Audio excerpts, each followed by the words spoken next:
Alhamdulillah, wassalatu wassalamu ala rasulillah wa ala alihi wa sahbihi wa man tabi'ah. Rabbi syrah li sadri wa yassir li amri wahlul 'uqdatam min lisani yafqahu qawli. Para jamaah yang dimuliakan Allah, kaum muslimin dan kaum muslimat, tidak lama lagi kita akan berada pada satu titik kejadian yang luar biasa dalam sejarah peradaban Islam, yaitu anjuran ibadah kurban yang datang dari Nabiullah Ibrahim alaihissalam dan dilanjutkan oleh Rasulullah Muhammad sallallahu alaihi wasallam. Sering kita mendengar pengajian, ceramah dan kajian ketika berbicara tentang Aidil Adha atau Hari Raya Kurban. Perhatian kita tertumpu kepada sosok Nabiullah Ibrahim alaihissalam dengan putranya Ismail alaihissalam. Falamma balagha ma'ahu sa'ya qala ya bunayya inni ara fil manam anni azbahuka fandur madza tara qala ya abati fa'al ma tu'mar satajiduni insyaallahu minas sabirin. Ini ayat yang sering digunakan untuk mengangkat kisah perintah kurban, dialog antara Nabiullah Ibrahim alaihissalam dengan Nabiullah Ismail, putra kesayangan Nabi Ibrahim alaihissalam.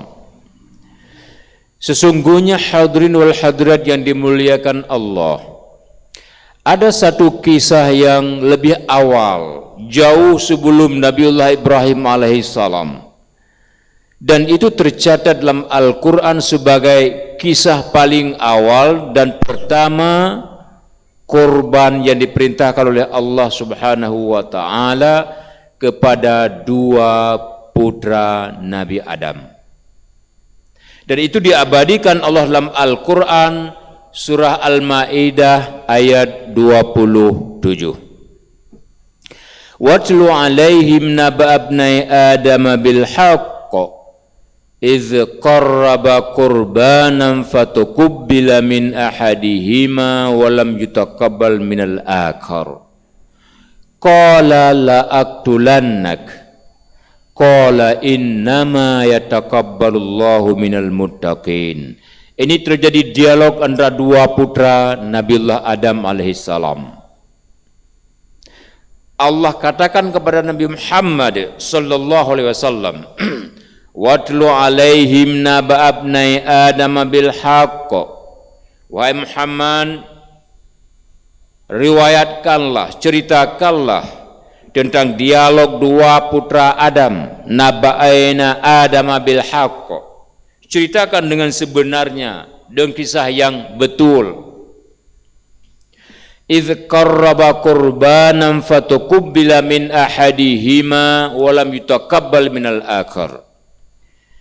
Manakala Allah memerintahkan kepada dua putra Adam itu untuk saling berkorban, lalu Allah terima kurban salah satu dari putra Adam dan Allah biarkan kurban satu lagi dari putra Adam.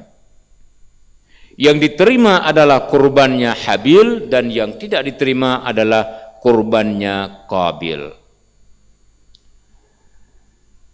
Ini kisah yang cukup menarik ketika kita kait dengan asbabun nuzul dari Al-Quranul Karim, di mana Nabiullah Adam alaihissalam Allah anugerahkan keturunannya lahir berpasang-pasangan, satu laki satu perempuan, sekali lahir satu laki satu perempuan. Kebetulan perempuan yang lahir bersama Habil itu lebih berwajah sedikit cantik berbanding dengan perempuan yang lahir bersama Qabil.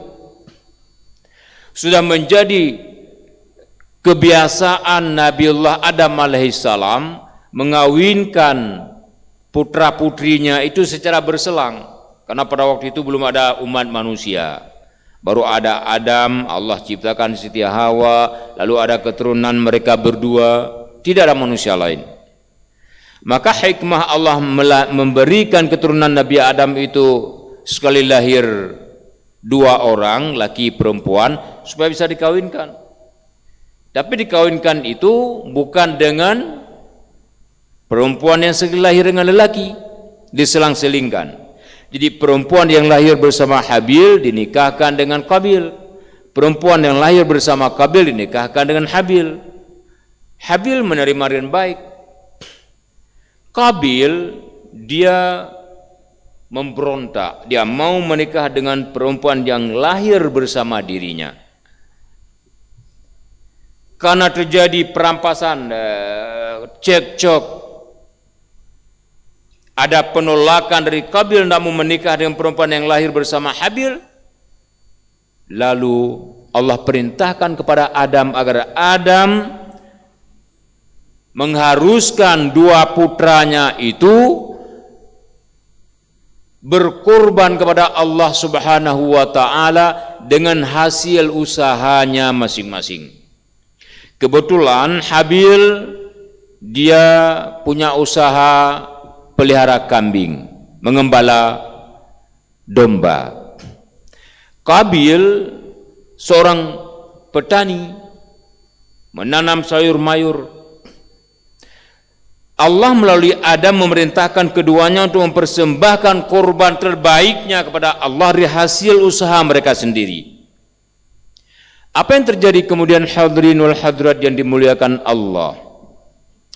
Habil punya domba yang paling dikasihi dan paling disayangi.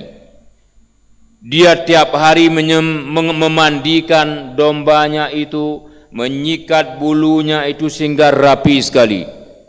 Kadang-kadang dia bawa tidur bersama dengan domba kesayangannya itu. Manakala Allah memerintahkan kepadanya untuk berkorban dengan benda yang paling baik, yang paling istimewa dan yang paling disenanginya, yang paling disukainya, yang paling dicintainya, Habil mengambil kambing yang selalu dirawat, dimandikan, disisiri, dan kadang-kadang tidur bersama kambing tersebut untuk dipersembahkan sebagai korbannya kepada Allah Subhanahu wa taala. Sementara Qabil mencari hasil tanaman sayur mayurnya itu yang sudah lembek-lembek untuk dikorbankan kepada Allah Subhanahu wa taala. Adam memerintahkan keduanya, bawa kedua korban itu, letakkan di atas satu bukit, kemudian berjauh dari bukit tersebut. Tiba-tiba domba korban persembahan Habil yang diangkat oleh Allah Subhanahu wa taala seperti ada semacam kilat yang menghilangkan domba yang dicintai Habil itu, dan terbiarkan sayur mayur yang tidak berkualitas yang dikorbankan oleh Qabil. Apa kata Qabil ketika itu yang terjadi? Qala la aqtulannak, wahai saudaraku Habil, aku akan bunuh engkau. Apa jawab Habil? La in basatta yadaya ilai litaktulani ma ana bibasiti ilai litaktulak. seandainya engkau, wahai abangku Qabil, mengangkat tangan untuk membunuhku, aku tidak akan pernah mengangkat tanganku untuk membalas bunuhmu. Dari kisah ini, Qabil semakin geram dan marah. Syaitan mengkipas-kipas Qabil. Lalu ketika Habil sedang beristirahat karena kecapekan mengembala gembalaannya, Qabil datang mencari Habil. Ketika ditemukan sedang tidur, Qabil kehilangan akal. Dengan apa harus dihabisi nyawa saudara kandungnya itu? Tidak ada pikiran apa-apa lagi di awal kehidupan manusia dahulu kala.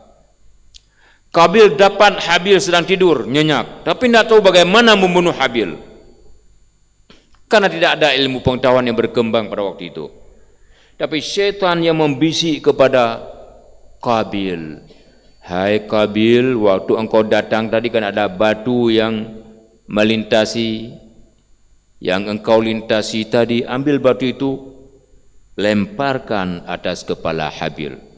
Baru Qabil sadar, oh itu cara yang paling baik. Lalu Qabil mengambil batu dan melemparkan atas Habil sehingga Habil menghembuskan nafas terakhir. Semakin susah Qabil, saudaranya sudah mati, tidak tahu bagaimana mau diselesaikan. Dia lunglai pergi ke sana kemari untuk mencari cara bagaimana diselesaikan, bagaimana disembunyikan. Lalu tiba-tiba ada setan yang berbentuk burung gagak membunuh kawannya di depan Qabil dan mengorek-ngorek tanah di kubur kawannya yang sudah dibunuh. Teringat Qabil, oh begitu rupanya untuk menanam orang yang sudah mati. Lalu Qabil menggali lubang, memasukkan saudaranya Habil dalam lubang dan ditanam di sana. Hadirin wal hadirat yang dimuliakan Allah, kisah ini memberi inspirasi kepada kita beberapa kesimpulan. Yang pertama, kurban itu diperintahkan Allah bukan pada zaman Ibrahim saja, tapi lebih awal di zaman Nabiullah Adam alaihissalam. Yang kedua, Allah perintahkan kurban itu dari benda yang paling baik, yang paling kita sayangi, yang paling kita cintai. Maka jumhur ulama sepakat berkurban itu tidak boleh hayawan yang cacat, tidak boleh onta yang cacat, tidak boleh lembu yang cacat, tidak boleh kambing dan domba yang cacat. Mesti yang sehat, kurus pun tidak boleh. Kambing tinggal tak pegot ke sate itu, kadu tulung rusuk. Ini tidak dibolehkan berkorban. Mesti yang baik. Lalu kalau ada mau berkorban seperti itu, sah atau tidak? Sah tidaknya itu hukum Allah. Tapi buktinya Qabil berkorban dengan benda yang tidak dicintainya, Allah tidak menerimanya. Habil berkorban dengan benda yang paling dicintainya, Allah terima dan diangkat, dibawa ke Sidratul Muntaha. Ulama tafsir menafsirkan ketika Nabiullah Ibrahim alaihissalam menyembelih anaknya Ismail, memejamkan mata bertakbir kepada Allah, lalu Allah ganti sosok Ismail itu dengan kambing yang diangkat oleh Allah ke Sidratul Muntaha tadi, ketika Habil berkorban dengan domba yang paling istimewa. Jadi ketika kita lakukan sesuatu dengan ikhlas, Allah berikan solusi. Ibrahim ikhlas menyembelih berkorban putra tersayangnya, satu-satunya anak kandung dicintai. Allah ganti dengan kibas dan Ismail selamat. Itu refleksi keikhlasan. Makanya berkorban itu harus dengan ikhlas, bukan berkorban itu untuk menampakkan kepada tetangga, untuk menampakkan kepada orang kampung, untuk menayangkan di televisi, untuk memasukkan dalam berita, koran dan sebagainya, itu dikhawatirkan akan hilang rasa keikhlasan atau minimal berkurangan rasa keikhlasan. Apalagi ketika ada masjid di kampung di Banda Aceh umpamanya, atau di kota-kota lain, pengurus masjid buat pengumuman secara bersahaja, jamaah masjid berkurban, satu masjid ada 20 ekor sapi, ada 30 ekor kambing, sembelih besar-besaran di hadapan masjid, bagi-bagi kupon kepada masyarakat di sekitar kampung. Di kampung lain juga ada sembelih, sehingga orang dapat kupon 5 sampai 10 kupon. Di sisi lain, di perbatasan negeri sana, banyak kaum mu'allaf yang tidak pernah tahu apa itu korban. Di pedalaman wilayah Aceh sana, banyak kampung-kampung yang masyarakat tidak pernah merasakan bagaimana nikmatnya daging korban. Sementara di kota-kota orang tiap hari makan daging. Ketika kurban dia makan daging yang berlimpah ruah lagi, yang berefek kepada kelebihan lemak, jatuh kepada kolesterol, asam urat, stroke dan sebagainya, karena kita tidak mengatur makanan. Makanya Rasulullah SAW mensyariahkan kurban itu utamanya untuk fakir dan miskin. Awal-awal lagi di musim awal-awal kurban, Nabi membatasi tidak boleh lebih 3 hari makan kurban. Artinya kita kalau ukuran hari ini bisa terima 1 tumpuk daging kurban untuk makan 3 hari. Selebihnya kasih kepada orang lain. Tidak ada di kampung kita, tetangga kampung, di pedalaman, di perbatasan dan sebagainya dan sebagainya. Karena Islam ini memberi pemerataan nikmat makanan kepada saudara sesama agama, seiman seagama, dan dia didistribusikan dari muslim kepada muslim. Termasuk juga zakat fitrah umpamanya, itu diutamakan kepada fakir miskin. Korban diutamakan kepada fakir miskin. Ketika orang kaya berkorban, kemudian dia makan banyak-banyak daging kurbannya lagi, pertama tidak salah dalam agama. Kedua, kasihan orang yang tidak pernah menikmati daging kurban. Mungkin setahun tidak pernah sekali makan daging. Paling-paling sembelih ayam, sembelih bebek makan di hari mak megang. Ini nuansa yang perlu dipikirkan oleh umat Islam yang ada di perkotaan, yang punya kelebihan rezeki di masjid-masjid. Pengurus masjid harus pikirkan, kumpulkan kurban sebanyak-banyaknya, sembelih di sini sepatutnya saja, seadanya, sesuai dengan kapasitas penduduk di kampung, yang lain distribusikan. Dan ini dilakukan oleh negara-negara di luar negara kita. Arab Saudi tiap tahun mendistribusikan kurban ke negara-negara lain. Turki tiap tahun mendistribusikan kurban ke negara-negara lain. Negara-negara kecil yang kaya, Oman, Qatar, Kuwait, itu memberikan kurban ke negara-negara lain. Tapi orang-orang kita belum menyatu dengan syiar seperti ini. Padahal boleh jadi karena kita kirim 1 lembu umpamanya ke perbatasan Aceh Singkil dengan Tapanuli Tengah sana, yang banyak Kristen di sana.